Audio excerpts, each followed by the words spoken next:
أجاريهم قلدت ظاهر ما فيهم فبدوت شخصا آخر كي أتفاخر وظننت أنا أني بذلك حزت غنى فوجدت أني خاسر فتلك مظاهر لا لا لا نحتاج المال كي نستعيد.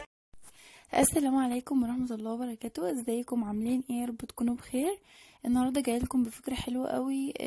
ازاي توفري في البريل او مسحوق غسيل الاطباق بتاعك. طبعا في ناس ممكن الازازه دي ما تقعدش معاهم 3 ايام او كده. انا عن نفسي هي بتقعد معايا اسبوع، بس لما بعمل الفكره دي بتقعد معايا حوالي شهر. هحتاج ازازه بريل اي نوع موجوده عندك، وهجيب اللي هي الصابونه بتاعت اللي بتتعمل من زيت القلي دي موجودة في المحلات بتاعت المنظفات. وكمان الصابونة دي انا اللي عاملاها. دي بقى جودتها بتبقى اعلى بكتير من اللي بتشترى من بره. ديتي حتى لو استخدمتها لوحدها بتبقى بترغي وجميلة قوي، وكمان انا عاملاها بطريقة حلوة قوي، مش زي اي حد، يعني ما شاء الله رغوتها حلوة وكمان ريحتها حلوة، عاملاها بريحة الخوخ. هبتدي اللي انا ابشرها بالمبشرة كده، وبعد كده هجيب لتر من المية السخنة وافضيها عليها. اللي ما يعرفش بقى الطريقة بتاعت الصابون اللي انا عملته ده، هو الفيديو اللي انا نزلته بس ما جابش مشاهدة قد كده. هسيب لكم الرابط بتاعه في صندوق الوصف وفي اول تعليق برضو.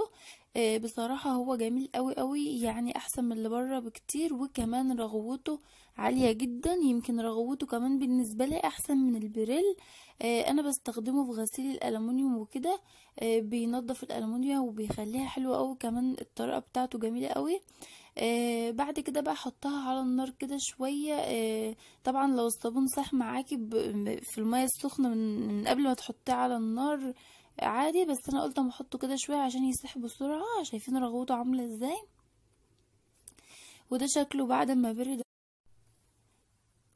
مهم ان انت تسيبيه يبرد، او ممكن برضو تحطي البريل عليه وهو على النار وتطفيه وتسيبوهم يبردوا مع بعض. بعد كده بقى هضيف ازازة البريل اللي موجودة عندي.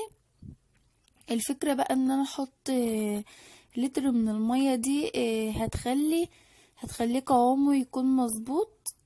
مش هيبقى خفيف قوي، وكمان هتبقى الجودة بتاعته عالية قوي وبيرغي كأنك ما عملتش في اي حاجة، بنفس الجودة ويمكن احسن كمان.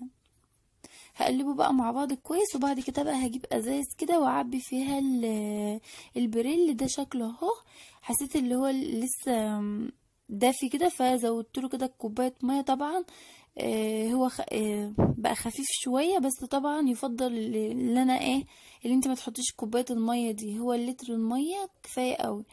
وده شكلهم اهو بعد ما عبيت ال3 ازاز. هوريكم بقى هو رغوته عامله ازاي بجد. لو هو فعلا مش بيرغي او الوصفه دي مش حلوه، والله ما كنت هنزلها، بس انا فعلا لو شايفه اللي هي مش حلوه ما كنتش هعمله ليا اصلا. شايفين الرغوه بتاعته عامله ازاي؟ ولا كاني عملت فيه حاجه، بالعكس الجوده بتاعته حاسه اللي هي زادت كمان لو عملتيه بنفس الطريقه بتاعته. وده كان الفيديو بتاعي بقى النهارده. ملحوظة بس يا بنات، انا ما ضفتش اي حاجة في الوصفة بتاعتي غير بس الصابون اللي انا عاملاه، لان هو في كل حاجة، حاطه في ملح ليمون وكربوناته وكده. وفي جليسرين. فانا ما ضفتش اي حاجة خالص. طبعا لو هتستخدمي بقى صابون من اللي هو العادي ده، ممكن تقدري تضيفي حاجات من دي. اتمنى بقى يكون الفيديو عجبكم، والسلام عليكم ورحمة الله وبركاته.